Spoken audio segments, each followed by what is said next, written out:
안녕하세요. GMAT, GMAT 시험에 대해서 간단히 설명을 드리겠습니다. 제가 설명드리는 내용은 많은 지원자들과 대화, 그리고 시험 출제기관에서 주최한 모임에서 얻은 정보들이 포함이 되어 있어서요. 객관적인 정보라고 생각을 합니다. 일단 GMAT은 미국이나 캐나다나 영국 등 북미권과 유럽 경영대학원에서 많이 요구하는 시험이고요. 참고로 호주 경영대학원이나 일본 경영대학원은 GMAT를 면제해주는 과정도 꽤 있고요. 한국 MBA 과정은 GMAT을 거의 요구 안 합니다. 참고하시고요. 응시 횟수는 첫 시험을 본 이후 1년간 최대 5회까지 응시 가능하시고요. 평생 8회까지 응시 가능합니다. 성적 유효기간은 5년이고요. 시험 형태는 캣이라고 합니다. 시험장에 가시면 PC 화면에 나온 문제를 읽고 마우스로 답을 선택하면 되는데요. 첫 문제는 평균 난이도로 시작을 하고요. 초반에 정답을 많이 맞출수록 컴퓨터가 다음 문제의 난이도를 높게 자동으로 조정을 합니다. 즉 정답률이 높아지면은 문제 난이도와 점수 배점이 올라가겠죠. 반대로 정답률이 낮아지면 다음 문제의 난이도도 낮아지고 점수도 낮아지겠죠.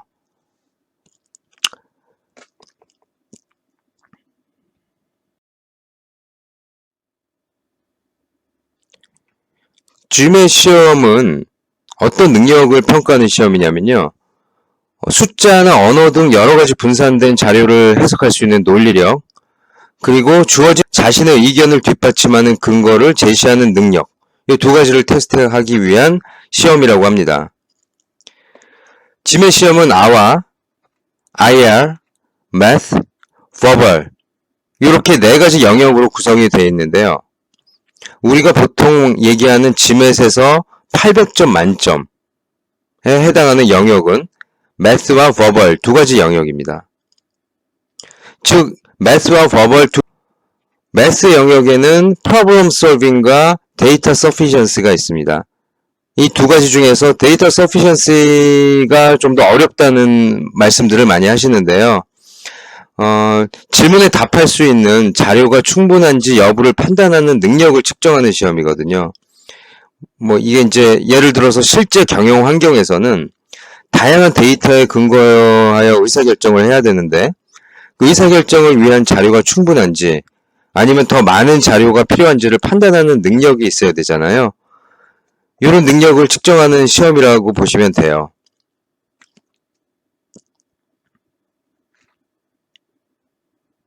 이 verbal 파트는 sentence correction, critical reasoning, reading comprehension 이 세 가지 영역으로 구성이 되어 있습니다. 전체적으로 봤을 때 math는 한국 학생이라면 만점에 가까운 점수를 받아야 영역이에요. 실제 점수 분포를 보면 한국을 포함한 아시아권 응시생이 미국 등의 응시생 대비해서 매스 점수가 높고 반대로 verbal 점수는 낮거든요. 그래서 매스는 일단은 전략적으로 가져가셔야 되는 영역이라고 보시면 됩니다. verbal 파트에서 sentence correction이라고 불리는 SC는요. 문법적, 의미적으로 기존 문장과 매끄럽게 연결이 되면서도 간결한 문장을 고르는 영역입니다. 크리티컬 리즈닝은 논리력과 사고력을 평가하는 영역이고요. 기존에 주어진 지문의 주장이나 내용을 강화하는 초이스라든가 약화하는 초이스 등을 고르는 문제가 많이 나오고요. 크리티컬 리즈닝은 문제 유형별로 접근하는 요령을 잘 익히시면 됩니다. 문제 유형이 한 5가지 정도 되거든요. 마지막으로 reading comprehension은 지문이 좀 길게 나오고요. 그 긴 지문 속에서 메인 토픽을 빠르게 파악하는 능력이 핵심입니다.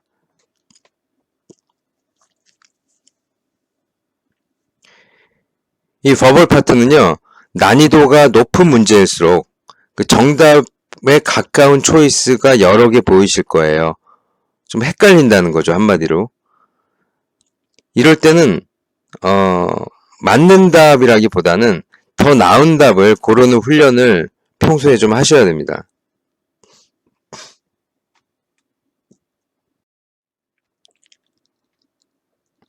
자, 이젠 시험에 대한 이해를 돕기 위해서 자주 받는 질문을 예로 들어보겠습니다. 어떤 방식으로 공부해야 하나요? 라는 질문을 많이 주시는데요. 매스는 혼자 문제를 푸셔도 충분할 거라고 생각을 하는데 뭐 강의도 기초반, 종합반 정도 수준만 들으시면 그 다음엔 연습을 많이 하시면 될 것 같고요. 반면에 버벌은 초기 공략할 때 처음에 공부하실 때 문제의 유형을 이해하는데 시간을 많이 투자하는 게 좋다고 생각을 합니다. 문제를 많이 푸시는 분이 있는데요. 문제 많이 푼다고 점수가 잘 나오는 시험이 아니에요. 그러니까 문제 유형을 이해를 못하면 많이 푼다고 해서 잘 나오지 않습니다. 교재로는 오피셜 가이드 GMAT을 많이 사용을 하시고요. 문제와 연습 문제 그 해설도 나와 있습니다. 실제 시험보다는 난이도가 낮다는 평가도 있는데 사실은 오피셜 가이드만 풀어본 후에 고득점을 받은 분들도 꽤 계십니다. 물론 영어가 잘 되는 분이 많고요. 학원은 반드시 다녀야 하는지 바로 위에서 말씀을 드렸지만 혼자 감을 잡기가 쉽지 않은 시험이긴 해요. GMAT이. 그래서 학원을 다니는 게 일단은 좋다고는 생각을 해요. 당연한 얘기지만 이 공부하는 기간이 오래 가면 갈수록 사람이 지치기 때문에 학원에서 요령을 익혀서 최대한 빨리 끝내는 시험이 GMAT이라고 저는 생각을 해요. 그래서 다시 말씀드리지만 초반에는 학원을 다니는 게 좋다고 생각을 해요. 하지만 또 지방에 근무하신 분들 또는 직장을 늦게 퇴근하시는 분들 계시잖아요. 이런 분들의 경우는 온라인 GMAT을 수강을 하실 것을 권합니다.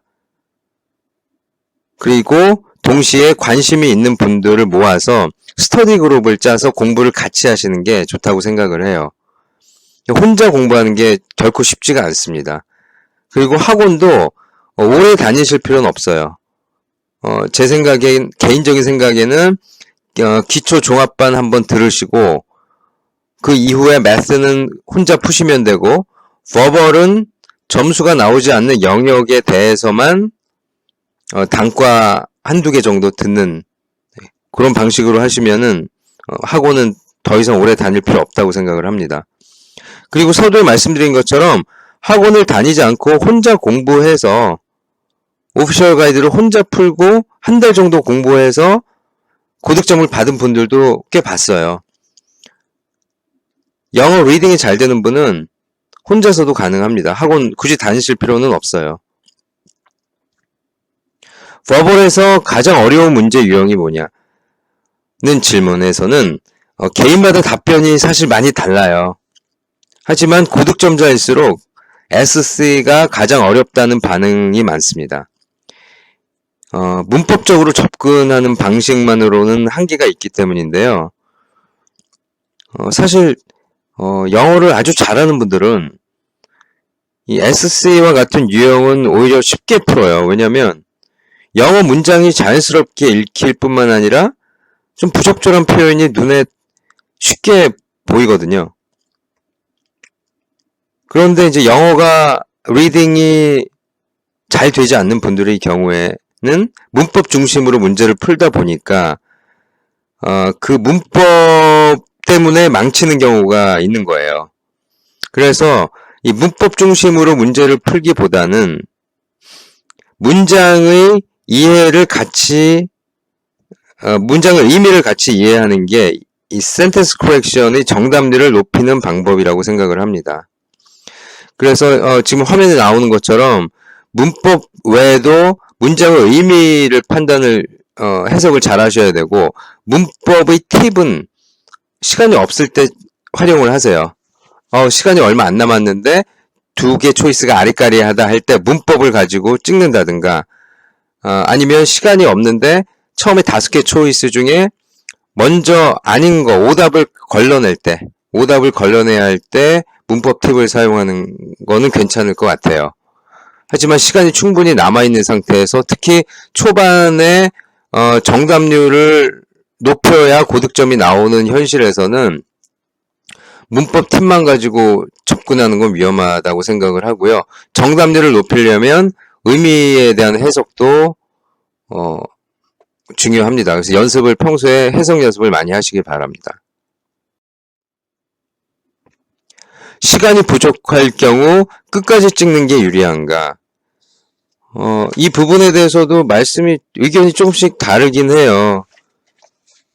근데 많은 문제를 남겨놓지만 않는다면, 예를 들어서 한 서너 문제 남겨놓는다면, 끝까지 안 풀어도 고득점을 받는 분이 꽤 많거든요.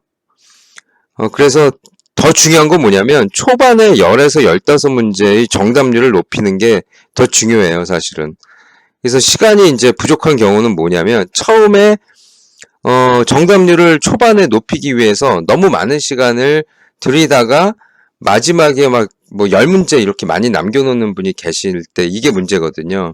그래서 끝까지 찍는 게 유리하냐 불리하냐를 떠나서 모의고사를 풀 때 그 시간을 배분하는 능력을 기르시는 게 정말 그게 중요하다고 생각을 하고요.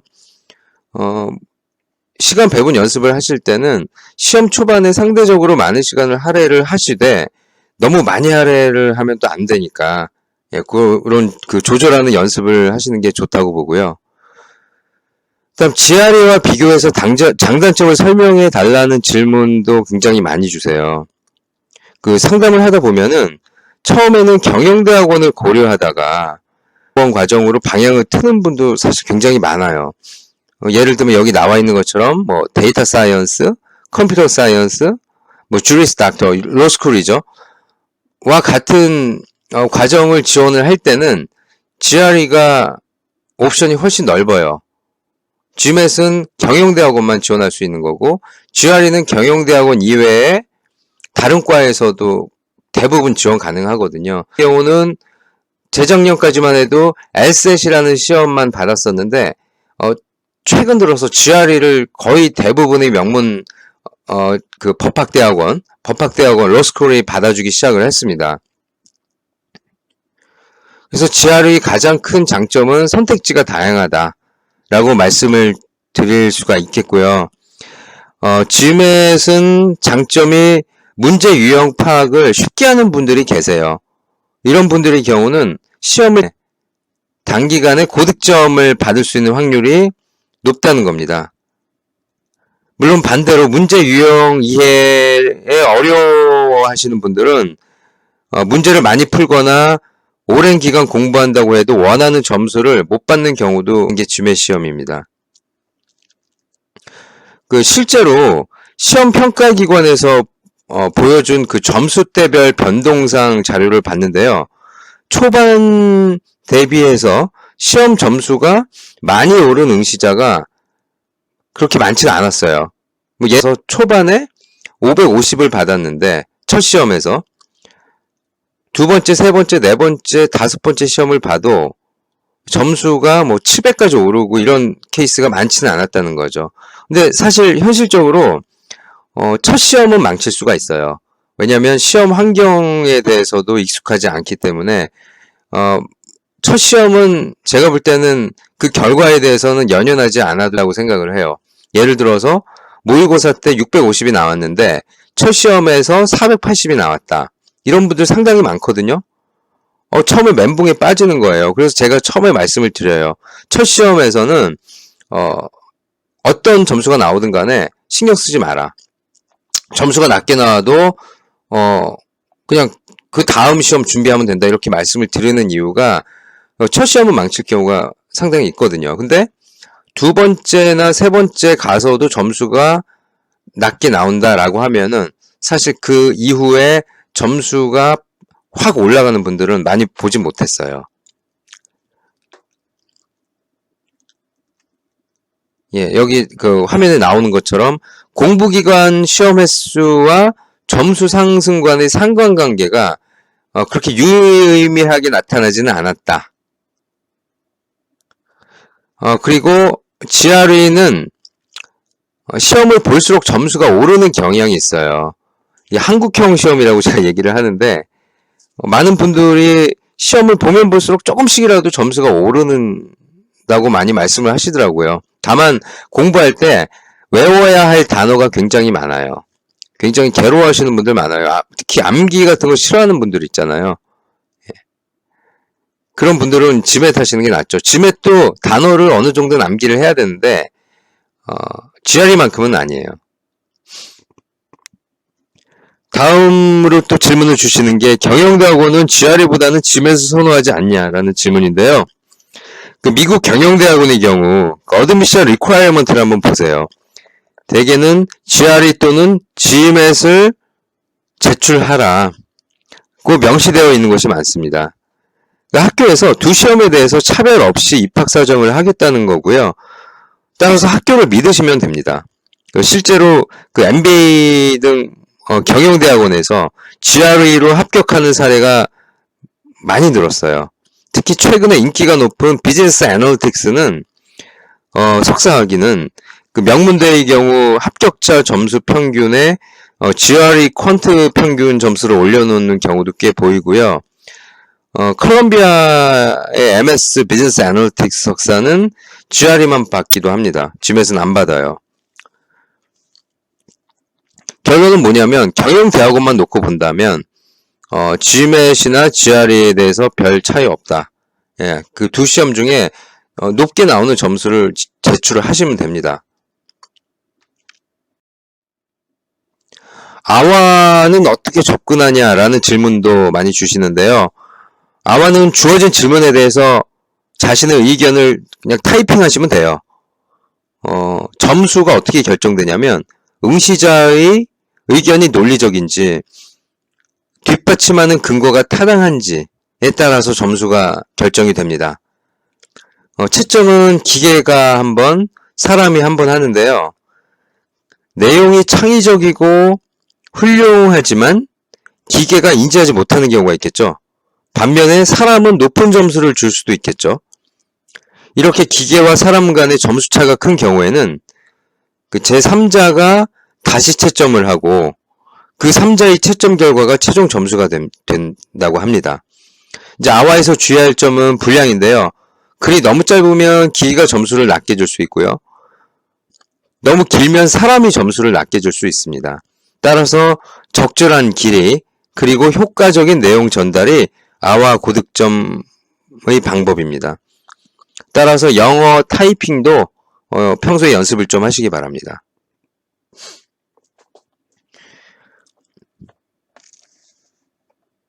GMAT하고 토플, GRE 시험을 같이 공부하는 게 좋냐, 따로 공부하는 게 좋냐라는 질문도 많이 주시는데요. 저는 같이 공부하는 게 좋다고 생각을 합니다. 왜냐면 그 지원 시즌이 되면은 토플 점수가 예상보다 많이 안 나와서 마음고생을 하는 분이 상당히 많아요.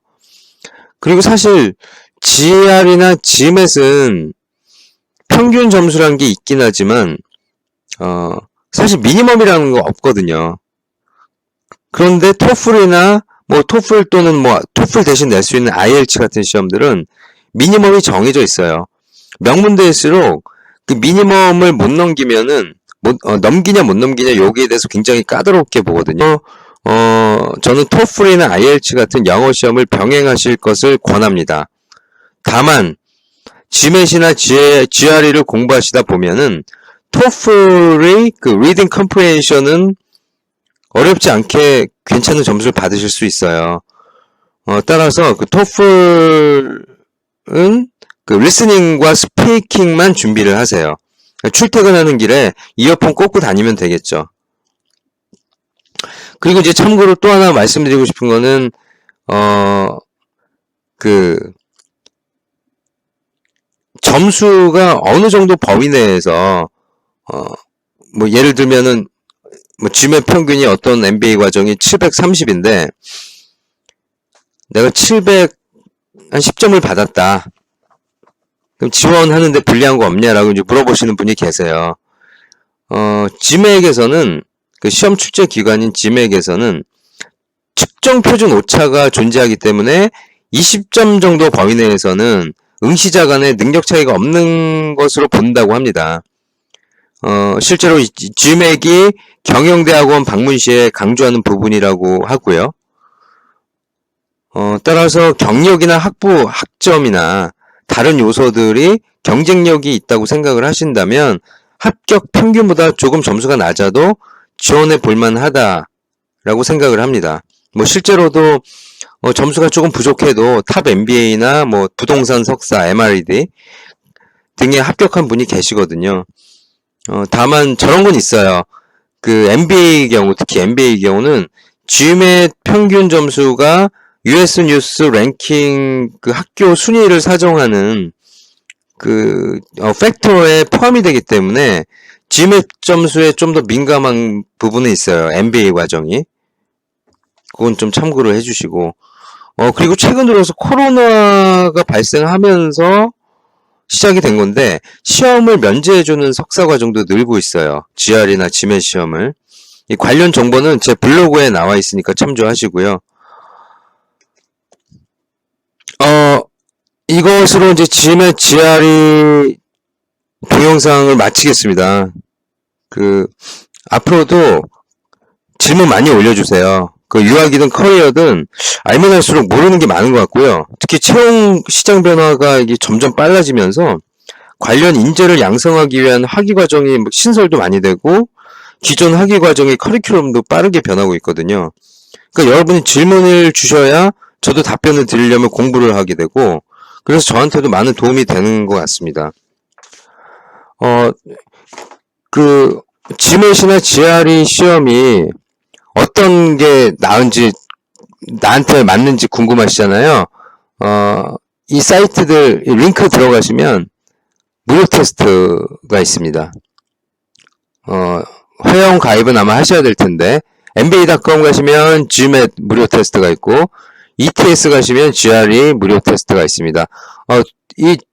mba.com하고 ETS는 공인 시험 기관이에요. GRE와 GMAT 시험 공인 기관이기 때문에 여기서 나오는 문제는 믿을만한 문제들이니까 한번 풀어보시면서 어떤 시험이 나한테 맞는지를 한번 판단을 해보시고 아래에 있는 링크는 GRE와 GMAT을 점수 변환을 하는 사이트입니다. 그러니까 내가 만약 GRE가 뭐 100, 버블은 159, 매스는 160을 받았는데 GMAT 점수를 변환하면 몇 점이냐 이런 엑셀 형태로 만들어진 파일인데요. 이것도 하나 가지고 계시면 좋습니다. 이 두 가지 링크는 따로 댓글에다가 남겨놓겠습니다. 예, 이상 여기까지 오늘 강의를 마치고요. 다음에는 또 좀 더 재미가 있나? 예, 재미있는 토픽으로 찾아뵙겠습니다. 혹시 유학 관련해서 궁금한 부분이 있으시면 댓글 남겨주시면은 제가 잘 아는 부분이면 또 한번 동영상 올리겠습니다. 감사합니다.